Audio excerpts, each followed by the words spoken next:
Hey everyone, I should be studying for important exams right now, but I'm not gonna, because I'd rather talk about Pokemon, wouldn't you? So let's all gather around, talk about our favorite Pikachus, and have a good old time. Because after all, this is the single most interesting top 10 list of all time.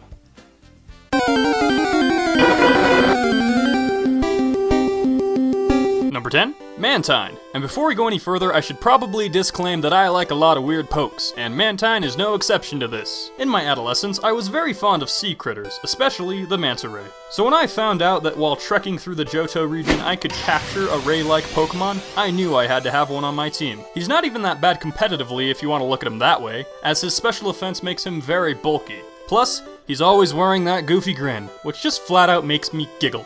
Look at him, he's so cute!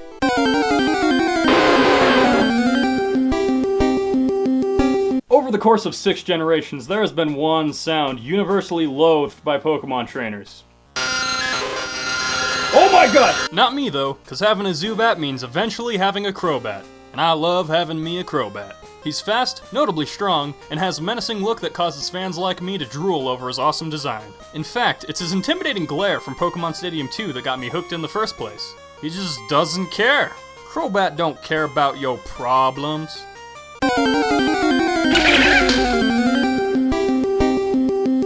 What happens when you take a creature feared by many and equip it with thousands of volts of electricity? Galvan Sheila happens, baby. I love this Pokemon, and there's no deep and intricate reason for this. The simple fact is that it's a galvanized tarantula, and that's pretty cool. In addition, he's a beast in the metagame. Life Orb plus Thunder plus Compound Eyes bestowed onto this guy, and you'll be in for quite the beatdown, my friend.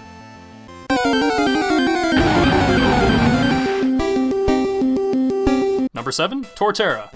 Being a frequent user of the grass starter Pokemon, I've spent more hours than I like to admit training this colossal fortress. Through this experience, I witnessed terrifying earthquakes that bested even the strongest of fire types. I'm also pretty fond of all of this.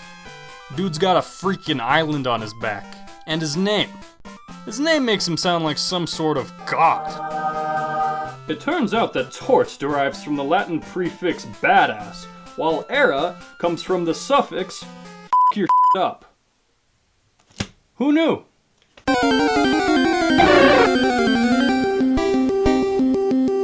Up next is an unlikely contender. What am I saying? Chuckles the bee's knees. He's awesome.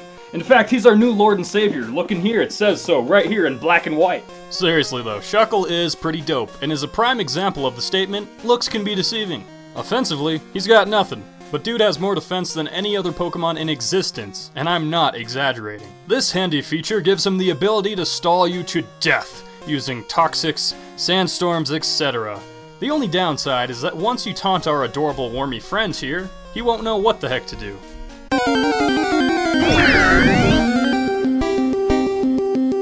Number 5, Rotom. Most trainers actually thought this was a legendary in Gen 4 since you only had one shot to get one, which of course made me want him even more. Residing deep within the old chateau, this spooky Pokemon possesses a static-producing television, creating a pretty unsettling and eerie theme for the player, which I liked. To further enhance Rotom's awesomeness, he was given new various forms in Platinum version.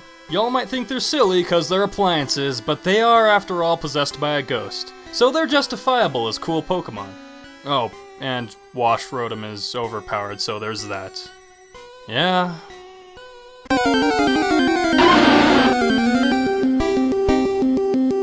Ain't no love for Dunsparce unless you're some loser with a baseball-sized tumor named Mandles.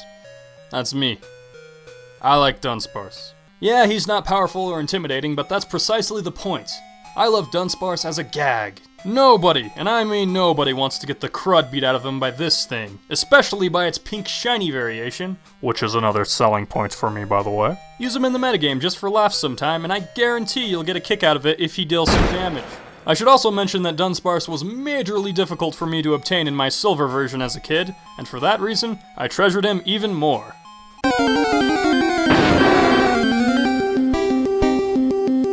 Number 3, Houndoom. Welcome to the segment of the show that I like to call, I like this Pokemon because he looks so cool. I'm serious. It's the look that got me hooked in the first place. The child in me took one glance at this hellhound's bone attire and slick look and immediately said, Yeah, I want that? Look, little Susie can have her pony. I don't care, just get me a freaking Houndoom. My jerk friend even had me convinced at one point at a young age that Houndoom was the most powerful Pokemon ever. And since the unveiling of X and Y, there's been Mega Houndoom, who turned the cool level up to 11.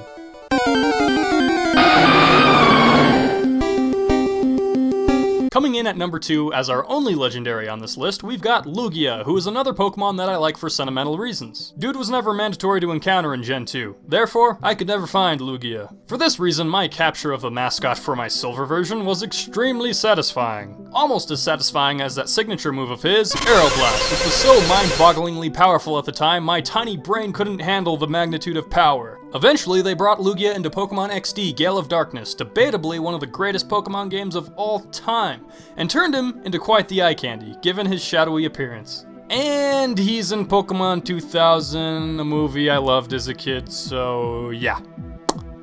Nostalgia!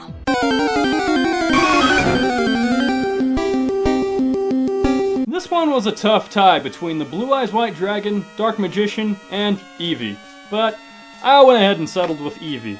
Evie is the ultimate starter Pokemon, as demonstrated in Gale of Darkness, the greatest game ever! Because he can take the final form of, well, pretty much whatever you want. There's almost no limitation to what type you want this guy to be. And I like that. Options are good. Nostalgia-wise, my childhood buddy and I always had conflicted evolution battles in Red and Blue, and in my Crystal version, I obtained a shiny Evie.